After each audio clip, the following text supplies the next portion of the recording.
Hey, this is Gail with PopCulture, and we're here with Jerrod Niemann. Jerrod, thank you so much for joining us today. My friend. Always my friend. So great to see you. So great to see you. Let's talk about your song, Old Glory. Tell me what inspired it. Well, I've had the great honor of going overseas a couple times, doing the USO tours, and definitely a lot of inspiration. I mean, I've never had so many memories that I genuinely can't get out of my head or my heart.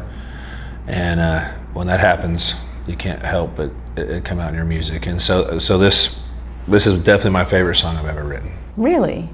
And you didn't play it for anybody till you played it for the military, right? No, because it's from the perspective of a soldier. And if you're going to put words in somebody's mouth, least you could do is hopefully get their approval. So after the first year of going overseas, I came back with some memories, some great memories, but also ones that do weigh on your heart. And I hadn't written any patriotic music for that very reason. I just didn't want to speak out of turn. You know, I obviously had family. My grandfathers fought in World War II, things like that. But when you're over there as a fly on the wall, and you just get to see our brave men and women in action, you know, it's overwhelming at first because it's like, whoa, this is insane. But then once you kind of settle in and start to visit with everybody, you start having some realizations. And that's what the second time we went over there, it all started coming together, and I was able to absorb a lot more and really bring back some memories that I think our other civilians would appreciate hearing. Now, Jerrod and I, we go way, way back. We talked about this song almost a year ago. That's right. So what made you hold on to it till now? Well, you know, the truth is I just had put out an album, and also, as you mentioned, I wanted to get the approval of our military. So when I went overseas the second time, we were traveling around, and I was in Iraq on Christmas Day, and I remember standing there just thinking, this is crazy. We're less than 10 kilometers from Syria, and here we are, you know, with all these really young, I mean, there are a lot of people really young, and they already have families. And some people have been in the military for many years, and everybody starts showing you know, their babies opening presents, and, you know, you're like, oh, you wish they were together. And the one guy told me his wife had left him the day before on Christmas Eve, and he had to wait 8 months to get home to even try to win her back. Another guy told me his mom had passed away, and he didn't get to make it to her funeral. So all these, you know, it was just so emotional to hear that, you know, for me, that whenever I, you know, finally got back home, I knew we had just put out an album, just had put out a song, and I wanted to be able to take the time to go in and record it and do it right, and try to think how's the best way to prop this you know, story up in a way. Like, obviously you're a true journalist and talent, very eloquently spoken, but for me, this is like my kind of like investigative journalism in a way, my take on it. So the only way I know how to express that is through music. So although I had this song that I could play, you know, on acoustic guitar and sing, I wanted to, in the studio, to not lose any of that. So it took many months trying to decide exactly how to approach that. So when we went in, I used, you know, stuff from the melodica and harmonica, and for like the melodica kind of reminds me of, you know, being at Arlington. You know, I sang at a funeral, and you hear those bagpipes, so it's kind of like a minimal sound of a bagpipe. So I wanted that essence of those that had been lost on the battlefield, and I wanted to. Our guitar player Tim T goes over there with me each time. His son is deployed as a Marine right now, so I wanted him to be able to play on it. I wanted to play on it, and I wanted it to just feel like that we were sitting around, as if some soldiers were sitting around with an acoustic guitar, just playing some music. So clear down to the fundamentals of like a wooden hi-hat on a drum kit, to, you know, so just all these unique sounds that I thought kind of reminded me of the military, clear back to, you know, some of our very first, you know, unfortunate wars we've had to fight in till now. So it was really, it's taken me this long to record it, because I just wanted everything to be propped up perfectly. You and your wife Morgan, who is so lovely, spent Christmas on a USO tour last year. Yeah.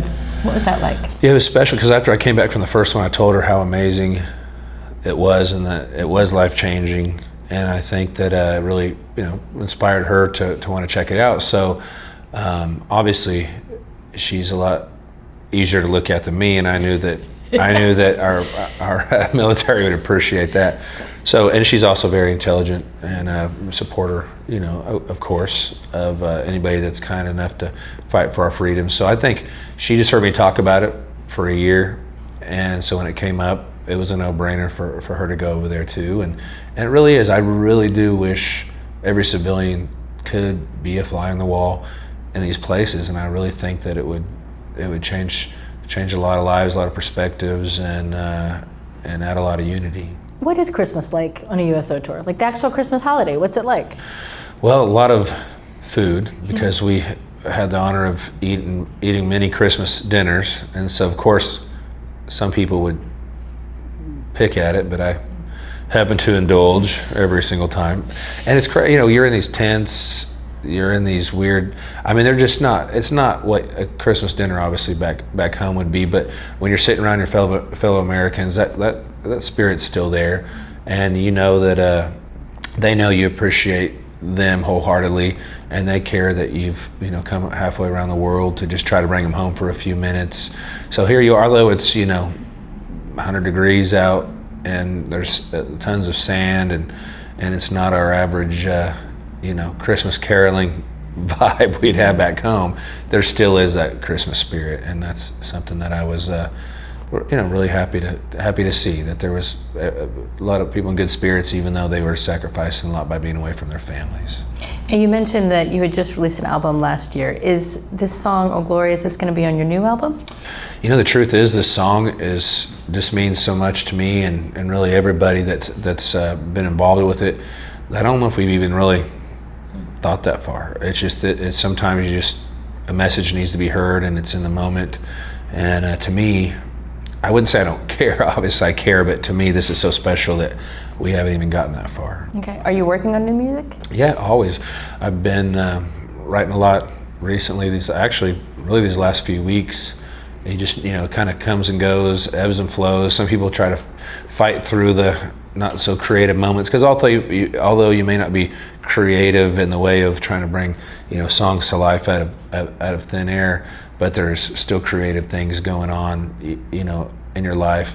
And so for me, I'm definitely writing right now, but my whole entire existence is truly engulfed in this, because as you know, we sit around and we've spoken many times, and it's fun to talk about a good drinking song or a love song, but this message, I mean, you could take me out of the picture. It's just the message that matters to me. And so really what's been so inspiring is really seeing, you know, because after going on a couple of these USO tours, I always say, when you get home, come out to one of our shows, tell our merch guy you're there, and, you know, bring you on the bus and have a good time. And so I've been so excited to have many of our troops come home. They'll bring their families out, or they'll just come out and, you know, drink a beer, and it's always just good to see them back home. And so that's just what's really inspired me as just a human being, as a man, as an American. And so although I am writing, it is truly, this is just my focus right now, 100%. Any more USO tours planned? You know, we don't have any planned at this moment, and not because, you know, we're obviously not willing or they don't know that we want to go. It's just there are a lot of entertainers that would love to, you know, hop on those jets and go over there and do the same thing. So I don't want to be greedy. They know that I'm always first in line if that's the case. But we did just do Fort Hood's 100th anniversary in Killeen, Texas, and which also brings a whole nother perspective, because like at Fort Hood, it's an 80% deployment rate, and a lot of these families live on base, and so it truly is the families that serve. You know, I've seen, you know, like I told you, the videos of kids opening presents and families. I've witnessed the families coming out after our soldier has returned. But just another layer of the onion of respect. When we were in Killeen at Fort Hood, I actually got to see a look in, you know, one of our soldiers' wives and children's eyes when he said, I leave on Sunday for a year again to Iraq. And I looked at her and I just saw that look, and I just thought, man, you know, it's just so, I think it's just as healthy to see all those, to see them in action overseas, to see them when they get home. But then again, there's always just one more angle that you just didn't get to see. Kind of like, you know, just even the awareness of PTSD. There's, if someone gets home, there's over 20, suicides a day from PTSD, and it's kind of like once they're out of the military, I feel like it's swept under the rug, and like, oh, well, we'll move on to, someone else that's still serving or something. I don't know what it is, but I don't like it in the VA. You just hear these horrible stories. So I just want to, beyond just with our active military, want to spread the awareness of those that, obviously losing limbs, hurt on the outside and the inside. And I don't know clearly what the answer is, but I do know that we should certainly show a hell of a lot more support. Love it. You're one of my favorites. For more on Jerrod and all your other favorite artists, please visit popculture.com.